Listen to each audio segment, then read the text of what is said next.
Hello दोस्तों, welcome back. कैसे हो आप लोग? तैयारी कैसी चल रही है? ये 2 हफ्ते यूटिलाइज़ हो रहे हैं अच्छे से? आपके पास लगातार कंटेंट पहुँच रहा है हमारा? जो भी इस टाइम पर कंटेंट अच्छा-अच्छा आपके पास आ रहा है, वो सारा कंटेंट आप फॉलो करो। बहुत अच्छे मार्क्स आएँगे, अगर ट्रस्ट करते हो मेरे पे तो। फाइनेंशियल मैथमेटिक्स के मैंने 2 पार्ट्स डाल दिए हैं, पार्ट 1 और पार्ट 2, जिसमें मैंने वो टॉपिक करवा दिए हैं आपके डेप्रिसिएशन, सिंकिंग फंड और ईएमआई और सीएजीआर। आज हम पार्ट 3 में परपेचुइटी और रेट ऑफ रिटर्न करेंगे, ठीक है? इन्फरेंशियल स्टैटिस्टिक्स पूरा करवा दिया है, अच्छे से करवा दिए हैं। और जिस जो भी फ़ॉर्मूलेज़ में कन्फ्यूज़न हो रही है बच्चों को, उसके लिए भी मैंने एक वीडियो बना दी है, जिससे कि आपको जो फ़ॉर्मूलेज़ में कन्फ्यूज़न हो रही है वो ना हो, तो वो वीडियो देख लेना आप जाके, ठीक है ना?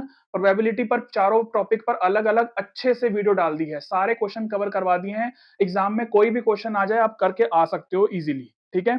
और यूनिट वाइज़ भी हम एक स्ट्रैटेजी वीडियो बना रहे हैं, जो कि मैंने ऑलरेडी अपलोड कर दी हैं, बाकी चैप्टर्स की भी मैं टाइम से अपलोड कर दूँगा। बस आप वो चीज़ें फ़ॉलो कर लो अच्छे से, जो-जो मैं बता रहा हूँ आपको, आप अच्छे मार्क्स लेके आ जाओगे अपने, ठीक है? चलो, आज हम परपेचुइटी और रेट ऑफ रिटर्न करेंगे, जो कि दोनों ही ईज़ी टॉपिक है। परपेचुइटी तो बहुत ईज़ी है, इसमें थोड़ी-सी चीज़ें ध्यान रखनी है अच्छे से, वो मैं आपको क्वेश्चन के हिसाब से बता दूँगा क्या-क्या है। बाकी ये टॉपिक पूरा ही ईज़ी है, 15 नंबर इसमें पूरे आने चाहिए।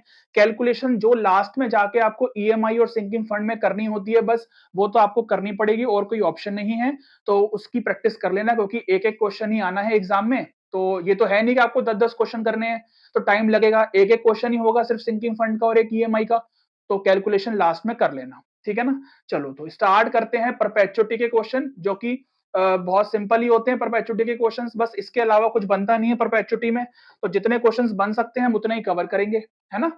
चलो तो फर्स्ट क्वेश्चन में बोला है the present value of a perpetual income of rupees this at the beginning of each 6 month. अब देखो क्वेश्चन की लैंग्वेज थोड़ी सी घुमाई हुई है, इसमें कंफ्यूज मत होना। यहां पर एक्चुअल में बोला गया है कि the present value of a perpetuity income of rupees x at the beginning of each 6 month is rupees 40,000 rupees, ठीक है ना? तो ये 40,000 रुपीज क्या दिया हुआ है? ये 40,000 रुपीज हमें प्रेजेंट वैल्यू गिवन है। तो फॉर्मूला होता क्या है? फॉर्मूला होता है P equal to R plus R upon में I। यही फॉर्मूला होता है हमारा बिगिनिंग के लिए। देख लो बिगिनिंग का केस है ये, ठीक है ना? दो फॉर्मूले होते हैं परपेचुटी में। आई कैसे निकालते हैं? 6% कंपाउंडेड सेमी एनुअली बोला है, तो 6 अपॉन में 100 इंटू 2 यानी कि ये आ जाएगा 0.03। तो आई की वैल्यू निकल के आ गई। ये 40,000 गिवन है हमें। कितना? 40,000 गिवन है। इक्वल टू में आर तो निकालना ही है हमें, है ना? और 0.03 बिगिनिंग वाले क्वेश्चन में हमें आर निकालने के लिए बोला है, तो इसका एलसीएम ले लो। एलसीएम जब लेंगे और 1 को ऐड करेंगे तो 1.03 आर आ जाएगा, अपॉन में 0.03 तो है ही है। इसकी क्रॉस मल्टीप्लाई जैसे ही करवाओगे आप 40,000 की, 40,000 मल्टीप्लाई 0.03 होगा ना, और अपॉन में कितना आएगा? 1.03। ये आर आ जाएगा। तो चलो ऐसे कर लो, पॉइंट से पॉइंट कट कर लो, इसकी मल्टीप्लाई यहां करवा लो और फिर लास्ट में डिवाइड कर दो, ठीक है ना? डिवाइड करना पड़ेगा यहां पर, आपका पॉइंट में आंसर आएगा वो आप दे देना। तो ये कितना आ जाएगा? यहां से 12 आ जाएगा ये, और 1 2 3 4 4 जीरो आ जाएगी। इसको डिवाइड करना है 103 से। मैं तो क्योंकि कैलकुलेटर की हेल्प लूंगा, क्योंकि मुझे वीडियो लेंथी नहीं बनानी, तो इसमें मैं कैलकुलेटर की हेल्प लूंगा। आप मत लेना, एग्जाम से पहले मैं बार बार बोलता हूं कि करके जाना प्रैक्टिस। कैलकुलेशन जो भी इसमें ही होती है, बस मेन कैलकुलेशन तो ज्यादा तो ये करनी पड़ेगी, कोई ऑप्शन नहीं है ना? क्वेश्चन समझ आ गया? तो आगे चलते हैं। देखो नेक्स्ट क्वेश्चन में बोला है कि अब इस क्वेश्चन में हमें रेट ऑफ रिटर्न पूछ लिया, रेट ऑफ रिटर्न पूछा है हमें, है ना? कितना होगा? तो देखो हम आई जब निकालते हैं, हम मान लेते हैं कि रेट ऑफ रिटर्न हमारा x% होगा या कुछ भी r% होगा। तो हम कैसे निकालते हैं? वो जो रेट दिया होता है उसको डिवाइड करके लिखते हैं 100, इनटू में क्या करते हैं हम, जितना हमें दे रखा होता है कन्वर्टिबल, तो आर को आप इस तरीके से लिख लो, मतलब आई को इस तरीके से लिख लो। इस आर की वैल्यू हमसे वो पूछ रहा है ना? ये आर हमें पता ही नहीं है, और ये कौन सा केस है? एट द एंड का केस है। तो फॉर्मूला क्या हो जाता है इसमें? फॉर्मूला ये हो जाता है सिंपल। इसमें इसमें हमें दोनों वैल्यू गिवन है, इसमें हमें पी की वैल्यू भी गिवन है और इसमें हमें आर की वैल्यू भी गिवन है, कैपिटल वाले आर की। और ये जो रेट ऑफ रिटर्न वाली वैल्यू है ये हमें निकालनी है स्मॉल आर की। ये ऊपर चला जाएगा और ये आर यहां आ जाएगा, तो मल्टीप्लाई करके आपका इसका आंसर आ जाएगा। अपॉन में कितना? 250,000, ठीक है? 2 जीरो इससे गई, 2 जीरो इससे गई, 2 जीरो इससे गई। इसको इससे कट करेंगे तो ये 3 टाइम्स जाएगा, तो आर की वैल्यू सीधे 12% निकल के आ जाएगी। ठीक है ना, परसेंटेज में आता है आंसर, तो परसेंटेज में ही छोड़ना है हमें लास्ट में आंसर, क्योंकि हमने यहाँ पर 100 से डिवाइड कर दिया था ना, इसको कन्वर्ट कर लिया था। ठीक है, तो ये वाली बात आपको समझ में आ गई होगी कि मैंने क्या किया है। क्लियर है इतनी बात? सिंपल क्वेश्चन है। परपेचुटी का क्वेश्चन 1 या 2 नंबर से ज्यादा का नहीं आता। ठीक है ना, बस आर पूछ लेगा या कभी पी पूछ लेगा या कभी आई पूछ लेगा, बस ऐसा ही होता है। बस एट द एंड या एट द बिगिनिंग है, वो आपको ध्यान रखना है। ठीक है ना, तो जितने क्वेश्चंस बन सकते हैं वो सब कवर कर लेंगे यहाँ पर। ये सिंपल क्वेश्चन है, प्रेजेंट वैल्यू पूछी है इसमें, है ना, प्रेजेंट वैल्यू पूछी है, एट द एंड का ही केस है, सिंपल सा ही क्वेश्चन है ये तो। ठीक है ना, क्योंकि और इसमें कुछ लेंथी क्वेश्चन बनते ही नहीं है ना। आई कितना है, 8% कंपाउंडेड क्वार्टरली है, बस इसको चेंज करना आपको अच्छे से आना चाहिए। ठीक है ना, ये आ जाएगा कितना, 0.02। ठीक है, और प्रेजेंट वैल्यू पूछी है हमें और आर हमें इतना गिवन है, तो 0.02 आ गया।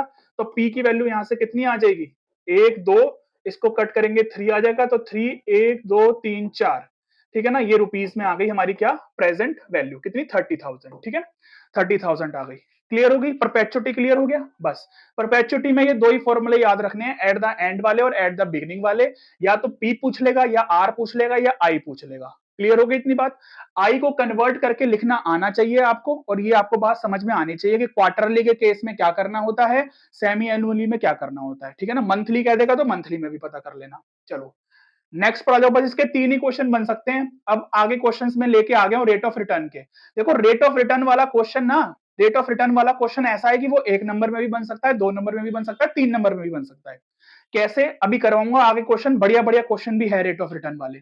पहला क्वेश्चन बिल्कुल सिंपल है कि नॉमिनल रेट ऑफ रिटर्न अगर हमें निकालना होता है तो नॉमिनल रेट ऑफ रिटर्न का फॉर्मूला बहुत सिंपल होता है। रेट ऑफ रिटर्न कह दो, रेट ऑफ रिटर्न बोल दो, नॉमिनल रेट ऑफ इंटरेस्ट बोल दो, एक ही बात होती है। ठीक है ना, रेट ऑफ रिटर्न भी कह सकते हो इसको, ROI से भी। ठीक है ना, फॉर्मूला क्या होता है, फॉर्मूला हमारा यहां पर जितनी हमारी करंट वैल्यू है, करंट वैल्यू ऑफ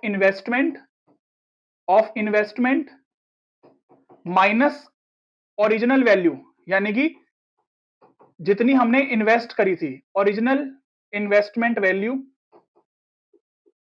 अपॉन में क्या आता है, ओरिजिनल इन्वेस्टमेंट। ठीक है ना, ओरिजिनल इन्वेस्टमेंट। ठीक है ना, क्योंकि ये रेट ऑफ रिटर्न है तो परसेंटेज में ही आएगा, तो 100% से यहां पर मल्टीप्लाई कर दो। तो कितना है, ये है 437,500 माइनस 350000। ठीक है, अपॉन में कितना, 350000 इंटू में 100%। इसको सॉल्व करोगे आपका आंसर आ जाएगा, बिल्कुल सिंपल क्वेश्चन है ये। ठीक है ना, आंसर बता दूं आपको कैलकुलेट करके, तो ये आ जाएगा कितना, 25% आ जाएगा। कैलकुलेट करके आप चेक कर लेना। ये नॉमिनल रेट ऑफ रिटर्न है, जिसको हम नॉर्मल रेट ऑफ रिटर्न भी बोलते हैं। इसका एक फॉर्मूला और भी होता है कि नेट प्रॉफिट या फिर लॉस अपॉन में वही ओरिजिनल इन्वेस्टमेंट। ठीक है ना, एक फॉर्मूला ये भी होता है यहाँ पर, इनटू में 100। ठीक है ना, आपने ML अग्रवाल में क्वेश्चंस करे होंगे बहुत सारे, जहां पर हमें डिविडेंड भी गिवन होता है या निकालना पड़ता है, तो वो क्वेश्चंस भी एक दो क्वेश्चंस की प्रैक्टिस कर जाना कि डिविडेंड के केस में डिविडेंड ऐड हो जाता है इसके साथ में ना, क्योंकि वो प्रॉफिट का काम करता है, कंपनी देती है डिविडेंड। तो ये वाली बात भी आपको समझ में आनी चाहिए। ठीक है ना, बिल्कुल सिंपल क्वेश्चन है, समझ में आ गया होगा। नॉमिनल रेट ऑफ रिटर्न जो होता है वो हमेशा कम होता है इफेक्टिव रेट ऑफ रिटर्न से। ये याद रख लो, क्या बोला मैंने, कि जो नॉमिनल रेट ऑफ रिटर्न होगा, नॉमिनल रेट जो होता है वो हमेशा कम होता है इफेक्टिव रेट से, इफेक्टिव रेट ऑफ रिटर्न से। ठीक है ना, इफेक्टिव रेट ऑफ रिटर्न से नॉमिनल रेट हमेशा कम आता है, ये याद रखनी है आपको बात। चलें आगे। नेक्स्ट क्वेश्चन में क्या बोला है, नेक्स्ट क्वेश्चन में हमें यह बोला है कि इफेक्टिव रेट ऑफ इंटरेस्ट बताओ जो कि इक्विवेलेंट हो, यानी कि जो इक्वल हो किसके, नॉमिनल रेट ऑफ रिटर्न के। अब देखो यहां पर ये 6% नॉमिनल रेट आ रखा है, हमें इफेक्टिव रेट निकालना है किसके, find the effective rate of interest equivalent to a nominal rate of 6% compounded semi annually, quarterly या कॉन्टिन्यूअसली। मतलब नॉमिनल रेट ऑफ रिटर्न जब सेमी एनुअली करेंगे तब इफेक्टिव रेट ऑफ रिटर्न क्या बनेगा, क्वार्टरली करेंगे तब क्या बनेगा, और कॉन्टिन्यूअसली करेंगे तब क्या बनेगा। ठीक है, तो normal effective rate of return का फॉर्मूला होता क्या है, ये तो पढ़ा है आपने। इफेक्टिव रेट ऑफ रिटर्न का फॉर्मूला क्या होता है, थोड़ी सारी बुक्स में ना अलग अलग है, कहीं जगह पर यहाँ पर पी यूज किया हुआ है, कहीं जगह पर यहाँ पर m यूज किया हुआ है, वो आपकी मर्जी है, आप जो मर्जी यूज करो, कोई फर्क नहीं पड़ता, ठीक है ना। वही है, बस लास्ट में 100% से भी मल्टीप्लाई करनी है, ठीक है ना, वो लास्ट में जाके कर देना आप, या फिर यहीं पे ही कर दो, एक ही बात है, कोई फर्क नहीं पड़ता, ठीक है ना। अब देखो यहां पर समझने वाली बात क्या है, आपके एमएल अग्रवाल में जो फॉर्मूला दिया है ना, वो ऐसे दिया हुआ है, इस तरीके से 100p और ऐसे करके p -1 करके दिया हुआ है ना, इस तरीके से दिया हुआ है फॉर्मूला, ठीक है ना, इस तरीके से गिवन है। ये तो हम परसेंटेज में चेंज करने के लिए लगाते हैं इंटू 100, उससे कोई मतलब नहीं है, फॉर्मूला मेन ये है। ऐसा क्यों है, देखो, जब यहां पर हम r की वैल्यू, r क्या है, वही नॉमिनल रेट ऑफ रिटर्न, ठीक है ना। देखो इसको मैं रफ कर रहा हूं अभी, आर की वैल्यू, आर की वैल्यू हमारी 6% है, ये तो ठीक है, समझ में आता है। आप अगर परसेंटेज हटा दोगे तो इसको 6/100 कह सकते हैं ना हम। तो यहां पर जो फॉर्मूले में 100 लिखा होता है ना, वो वही वाला परसेंटेज हटा के लिखा होता है। आप अगर यहां पर 100 लिखोगे तो फिर ऊपर आपको सिर्फ 6 ही लिखना है, 6/100 नहीं लिखना, ठीक है ना। इतनी बात आपको समझ में आनी चाहिए, ये गलती मत कर देना कि यहां पर भी 100 में कन्वर्ट करके निकाल दो और यहां पर भी 100 लिख दो, ठीक है ना। तो मैं यहां पर 100 से कन्वर्ट करके निकाल रहा हूं, आपकी मर्जी, आप जैसे मर्जी कर दो, आप चाहे नीचे 100 यहां पर डिवाइड में कर दो, ठीक है ना, फिर ऊपर सिर्फ 6 लिखना। क्लियर है इतनी बात।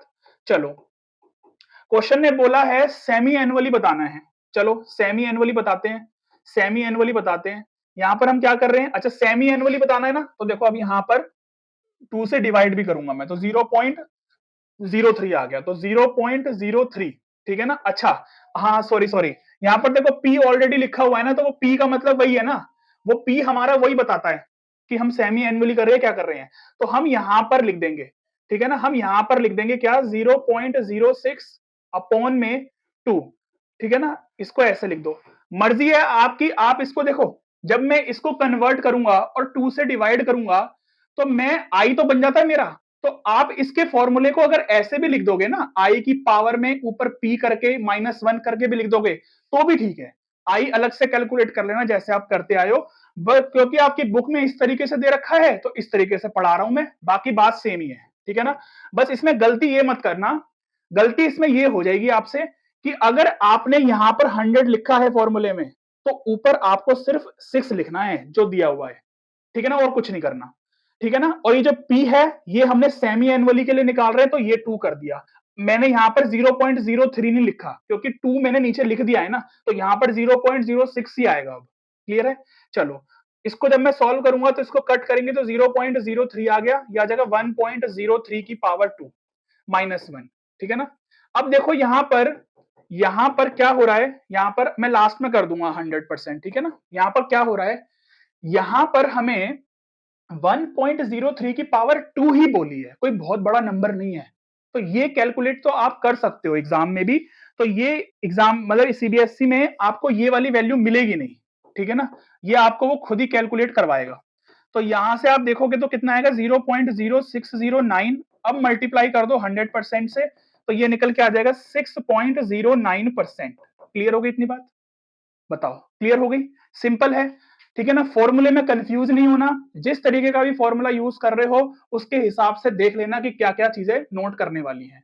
क्वार्टरली के लिए क्या करेंगे, बस क्वार्टरली के लिए आप अब खुद ही सॉल्व कर लेना, मैं छोड़ रहा हूं यहां पर लिख के, कि मैं यहां पर लिख के छोड़ रहा हूं, बस कैलकुलेट आप खुद ही कर लेना। यहां पर 4 हो जाएगा और ऊपर भी 4 हो जाएगा, -1 हो जाएगा, बाकी सारा सेम ही है फॉर्मूला, बस क्वार्टरली में ये काम हो जाएगा। क्लियर हो गई। देखो इसकी वैल्यू हमें गिवन है 1.015 आएगा, इसको सॉल्व करके उसकी पावर 4 हमें गिवन है, ठीक है ना।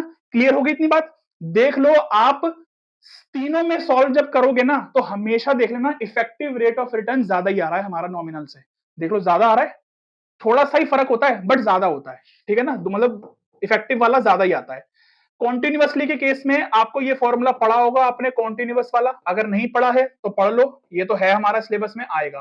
तो 0.06 -1 इसकी वैल्यू आपको क्वेश्चन में मिलेगी, तो 1.06183 -1 करोगे तो यह आ जाएगा 0.06183, मल्टीप्लाई कर दो 100% से, तो ये निकल के आ जाएगा 6.18%, ठीक है ना, 6.18%। क्लियर है इतनी बात। क्वार्टरली का आप खुद कैलकुलेट कर लेना, 2 पार्ट मैंने करके दिखा दिए हैं, ऐसा क्वेश्चन भी इजीली एग्जाम में बनता है। अगर तीनों में पूछ लेगा तो फिर 3 नंबर का भी बन जाता है ये, नहीं तो बाकी 1 या 2 नंबर में तो ये क्वेश्चन पूछे जाते हैं एग्जाम में। देखो ये वाला क्वेश्चन, देखो ये वाला क्वेश्चन बहुत अच्छा है, बहुत अच्छा क्वेश्चन है ये प्रीवियस ईयर का ही क्वेश्चन है आपका, और ये 3 नंबर में पूछा गया है ये वाला क्वेश्चन, 3 नंबर में, ठीक है ना। क्वेश्चन देखो फटाफट से,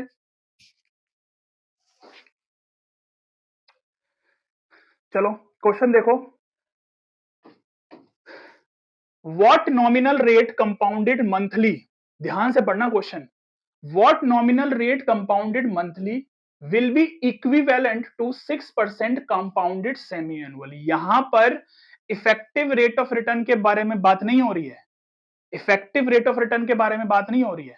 देखो यहां पर, देखो हम अभी जितने भी हमने क्वेश्चन करे हैं इफेक्टिव वाले, इफेक्टिव रेट ऑफ रिटर्न हमेशा क्या होता है, एनुअली निकलता है, वो एनुअली होता है।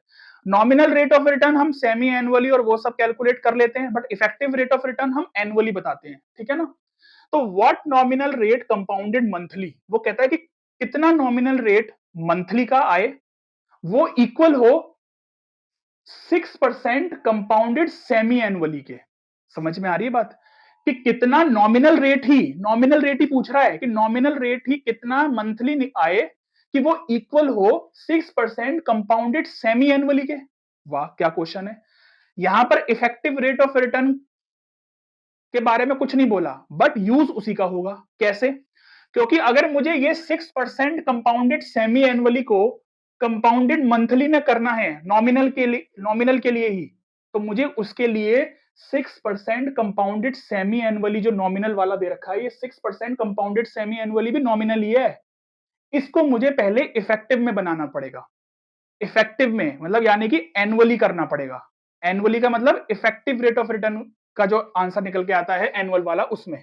तो इसका मतलब मुझे ये चीज निकालनी पड़ेगी पहले, ठीक है ना, ये चीज मुझे पहले निकालनी पड़ेगी। क्लियर होगी इतनी बात, बताओ समझ में आ रही है मेरी बात, क्यों मैं कह रहा हूं। सबसे पहले मेरे को ये 6% कंपाउंडेड सेमी एनुअली को इफेक्टिव रेट ऑफ रिटर्न में बनाना है, पहले इतना समझ लो, पहले इतना समझ लो। तो इसको बनाएंगे तो 0.06 अपॉन में 2, क्योंकि सेमी एनुअली था, -1, ठीक है ना। इतनी कहानी समझ में आ गई, तो पहले इतना सॉल्व करो। ये आ जाएगा कितना, 1.03 की पावर 2 -1, ये तो हमने अभी सॉल्व किया था, अभी सॉल्व किया था। ये तो कितना आया था, 1.069, कितना आया था ये 1.0609 -1, तो ये कितना आ जाएगा 0.0609 इंटू में कर दो 100%, तो कितना आ गया 6.09%। ये एक्चुअल में एनुअली निकल के आ गया आपका, ठीक है ना। तो इसका मतलब effective rate of return annually आ गया हमारा। क्लियर होगी इतनी बात। अब वो ये कहता है कि नॉमिनल बताओ कंपाउंडेड मंथली वाला। हमने पहले क्या किया, 6% कंपाउंडेड सेमी एनुअली को इफेक्टिव रेट ऑफ रिटर्न के एनुअली में कन्वर्ट कर दिया। अब इसकी हेल्प से मैं कंपाउंडेड मंथली वाला नॉमिनल बता दूंगा कितना आएगा। फॉर्मूला ये यूज होगा, फॉर्मूला दोबारा से ये यूज होगा। बस अब होगा क्या कि अब तो मुझे इफेक्टिव वाला पता है, तो यहां पर लिख दूंगा मैं 6.09 परसेंटेज है, क्योंकि यहां पर मैंने 100 नहीं लगाया, तो मैं यहां पर 100 लिखूंगा, ठीक है ना। परसेंटेज हटा के यहां पर 100 आएगा, क्योंकि वहां पर मैं 100 नहीं लगा रहा। 1 प्लस आर, ये तो मुझे निकालना ही है ना, मंथली के लिए पूछ रहा है, तो क्या कर दिया मैंने 12 कर दिया ऊपर। इसको जब सॉल्व करेंगे तो ये आएगा 0.0609, ये 1 इधर आके प्लस हो गया, 1 प्लस आर अपॉन 12 की पावर 12। समझ आ गई इतनी बात। अब 1.0609 equal to 1 plus R upon 12 की पावर 12। अब क्या करें, अब क्या करें, अब तो हमें पता है ना कि अब हम क्या करते हैं, हिंट से हमें समझ में आ जाएगा कि हमें लॉग में वैल्यू दे रखी है, तो इसका मतलब टेक लॉग बोथ साइड। तो लॉग 1.0609 इक्वल टू लॉग ये पूरा, ठीक है ना, ये पूरा, ठीक है, समझ में आ गई बात इतनी। अब देखो यहां पर लॉग की वैल्यू कितनी है, लॉग इसकी वैल्यू कितनी है 0.02567 है, इक्वल टू यहां पर लॉग की प्रॉपर्टी लगेगी तो 12 लॉग 1 प्लस आर अपॉन 12 आ जाएगा। इतना समझ आ गया? हाँ जी। अब जब इसको 12 से डिवाइड करोगे ना, तो आपको डिवाइड करने की जरूरत नहीं है। क्यों नहीं है? क्योंकि वैल्यू हमें निकल के आ जाएगी क्वेश्चन में से ही, क्वेश्चन में से ही मिल जाएगी वैल्यू। जब इसको इससे डिवाइड करोगे तो आपका ये आंसर आएगा, ये वाला 0.002139। करके देख लेना, ठीक है ना, करके देख लेना।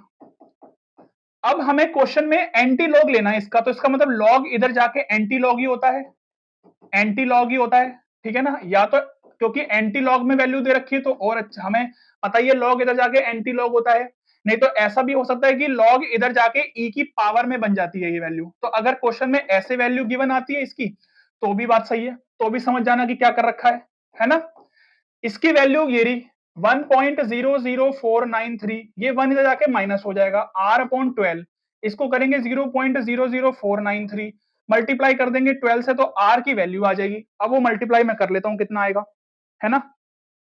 वो मल्टीप्लाई करके आएगा आपका 0.05912।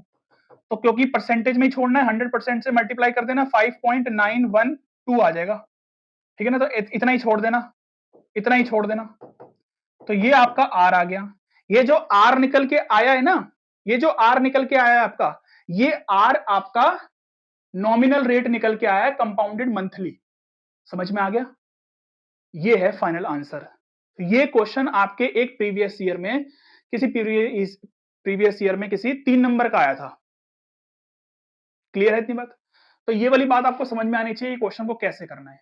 यहां पर नॉमिनल रेट को ही कन्वर्ट करना है, यानी कि नॉमिनल रेट 6% जब कंपाउंडेड सेमी एनुअली आता है, तो वही नॉमिनल रेट अगर हम मंथली बनाएंगे तो 5.91% आएगा। ये समझने वाली बात है। तो हमने सबसे पहले वो 6% कंपाउंडेड सेमी एनुअली को इफेक्टिव रेट ऑफ रिटर्न में बनाया, फिर इसकी हेल्प से यहां से आर की वैल्यू निकाली। क्वेश्चन अच्छा है, बहुत इंपॉर्टेंट है, दोबारा रिपीट हो सकता है ये भी 3 नंबर में। समझ लो इसको अच्छे से। आगे आ जाओ। इस वाले क्वेश्चन में ये बोला है कि a man bot an item of rupees this and the end of the year. अच्छा, इसमें तो वही है कि नॉमिनली बताना है, नॉमिनल रेट है पहले तो नॉमिनल रेट ऑफ इंटरेस्ट या रिटर्न की बात करें तो क्या होगा, फॉर्मूला आपको पता ही है, तो मैं फॉर्मूला नहीं लिख रहा, आपको एग्जाम में जरूर लिख के आना है। अपॉन में 12,000 इनटू में वही 100%, तो इसको सॉल्व करेंगे तो ये 3,000 अपॉन में 12,000 इनटू में 100% आ जाएगा। तो इसको जब सॉल्व करोगे ना, तो ये आपका 25% आ जाएगा। अब यहां पर बात आती है रियल रेट ऑफ रिटर्न की। अब ये क्वेश्चन सीबीएसई ने अपने किसी प्रीवियस ईयर में दिया था, लेकिन रियल रेट ऑफ रिटर्न का फॉर्मूला नहीं लिखा हुआ कहीं पर भी। तो रियल रेट ऑफ रिटर्न का फॉर्मूला आप इस तरीके से लिख सकते हो कि नॉमिनल रेट माइनस इन्फ्लेशन, यहां पर जो बोला है ना इन्फ्लेशन रेट अपॉन में 1 प्लस इन्फ्लेशन रेट। ये आप फॉर्मूला लर्न कर लो। अगर आपको नहीं पता तो ये वाला फॉर्मूला भी आप लर्न कर लो कि अगर रियल रेट ऑफ रिटर्न अगर हमें निकालना है, ठीक है ना, रियल रेट ऑफ रिटर्न निकालना है और हमें ऐसे इन्फ्लेशन रेट दिया है, तो हम ये वाला फॉर्मूला डायरेक्ट यूज कर सकते हैं। Nominal rate minus inflation rate upon में 1 प्लस इन्फ्लेशन रेट। बस इसको सॉल्व करना है, इसको परसेंटेज में कन्वर्ट करना है, और ये कितना है 6% है तो 0.06 आ जाएगा अपॉन में 1 प्लस 0.06। इसको सॉल्व करेंगे तो इसका सॉल्व करके जो आंसर आएगा वो आपको फाइनल आंसर होगा, ठीक है ना। इसको करेंगे तो 0.1792 आ रहा है, 100% से मल्टीप्लाई कर देना तो ये आ जाएगा 17.92%, ठीक है ना। ये फॉर्मूला याद कर लो अच्छे से। क्लियर होगी इतनी बात? तो पहले नॉमिनल रेट निकालना पड़ा हमें, उसके बाद हमें रियल रेट ऑफ रिटर्न निकालने के लिए ये वाले फॉर्मूले का यूज करना पड़ा। नेक्स्ट क्वेश्चन पर आ जाओ। अगर इस तरीके से भी क्वेश्चंस आपने बहुत करे होंगे अपने एमएल अग्रवाल में कि mister x purchases 100 shares of a company that cost rupees this, ठीक है ना। तो उसने ओरिजिनल इन्वेस्टमेंट उसकी कितनी है, ओरिजिनल इन्वेस्टमेंट कितनी है, पूरा लिख लेना आप यहां पर कि ओरिजिनल इन्वेस्टमेंट कितनी है 100 का शेयर है, 250 मतलब 100 शेयर है और 250 का एक शेयर है, तो 25000। और करंट वैल्यू क्या चल रही है? करंट वैल्यू क्या है इन्वेस्टमेंट की? Current value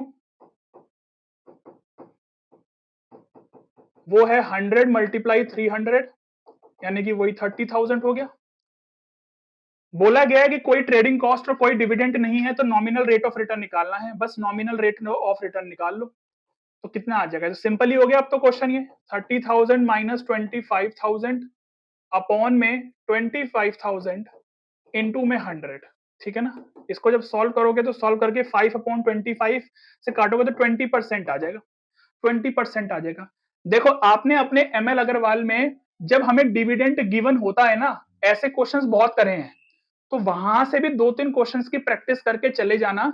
nominal rate of return वाली एक्सरसाइज में बहुत सारे क्वेश्चंस करे हैं आपने, जहां पर डिविडेंड हमें दिया होता है, परसेंटेज में दिया होता है, तो हम निकालते हैं पहले, तो वैसे क्वेश्चन 2-3 कर लेना बस, है ना, बहुत है उतने, उससे ज्यादा की जरूरत पड़ेगी नहीं।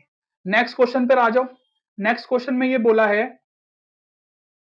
कि what nominal rate compounded semi annually is equivalent to a effective rate. देखो यहाँ पर तो इफेक्टिव की बात की गई है कि हमें इफेक्टिव तो दे रखा है 8%, नॉमिनल निकालना है, तो बस कर लेंगे। ऐसा क्वेश्चन भी आता है कई बार एग्जाम में, आया भी है 1 या 2 नंबर में, है ना।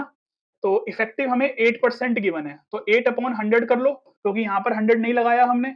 ये आर हमें निकालना है, सेमी एनुअली बोला है तो 2 आ जाएगा, ये 2 माइनस 1, ये आ गया 0.08, ये इधर आके प्लस हो गया, 1 प्लस R/2 की पावर 2 आ गया, ठीक है ना। इतना आ गया समझ में? हाँ जी आ गया। अब क्या करें? अब क्या करें? 1.08 1 प्लस R/2 अब की पावर 2। अब आपको ये चीज पता होगी, एग्जाम में यहां पर कोई भी वैल्यू नहीं गिवन, गिवन में कोई वैल्यू नहीं है, तो क्या करें? देखो ये सबको पता है कि ये 2 इधर आके ना 1/2 हो जाता है, मैंने कई बार बताया, और 1/2 का मतलब होता है अंडर रूट, ठीक है ना। 1/2 का मतलब होता है अंडर रूट, ठीक है ना।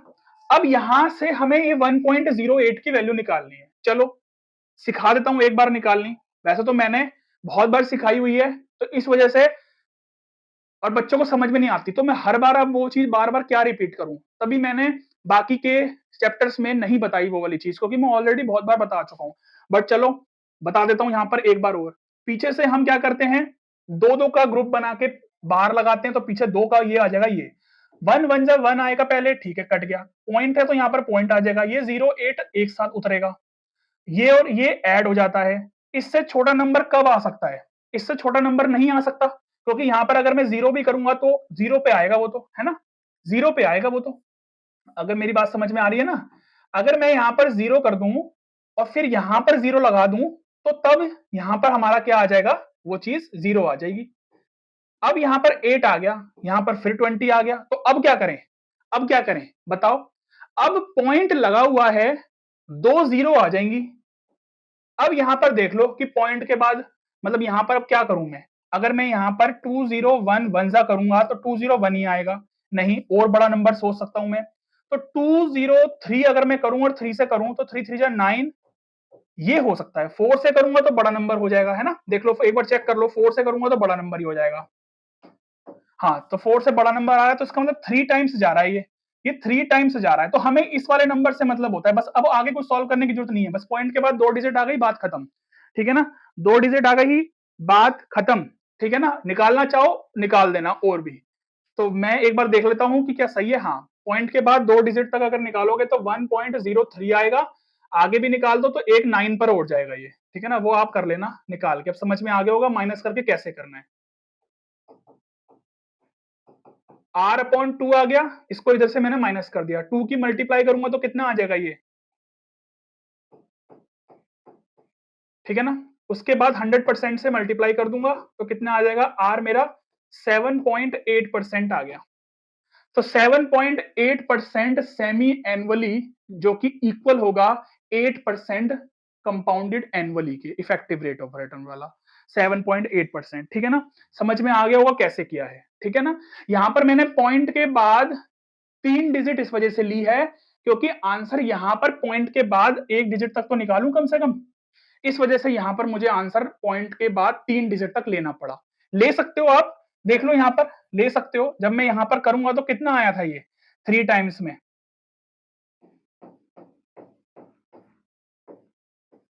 609 आया था ना। जब इसको माइनस करोगे तो कितना आएगा ये, जब इसको माइनस करोगे तो ये आएगा ना। अब क्या करोगे, अब पॉइंट लगा हुआ है ना, फिर 2 जीरो उतरती है। अच्छा यहां पर याद रखना है, अगर पॉइंट वाला केस है तो पॉइंट के 2 जीरो उतरती है, 2 जीरो। अब यहां पर देख लो, हमने यहां पर चेक तो करा लिया है, ये 9 टाइम्स जाएगा, यानी कि 2039 जा, ठीक है ना। जो भी आएगा वो यहां पर लिख दो और माइनस कर देना, बस वो करने की जरूरत नहीं है। पॉइंट के बाद 3 डिजिट तक छोड़ दो, कहानी खत्म। क्लियर है इतनी बात। देखो यहां पर पॉइंट के बाद 0 आ गया था, इस वजह से मुझे 9 भी निकालना पड़ा, नहीं तो जरूरत नहीं पड़ती, सिर्फ पॉइंट के बाद 2 डिजिट तक भी मैं छोड़ देता। क्लियर है इतनी बात। ये देख लो क्वेश्चन को कैसे किया है, अच्छा क्वेश्चन है। ये भी पूछा जाता है 1 या 2 मार्क्स में आराम से, जिसमें हमें effective rate of return given है, आर निकालना था। क्लियर हो गई इतनी बात। तो 7.8% सेमी एनुअली, जो कि इक्वल होगा 8% कंपाउंडेड एनुअली के। चले आगे, बस 1-2 क्वेश्चन ही और रह गए हैं, बाकी खत्म।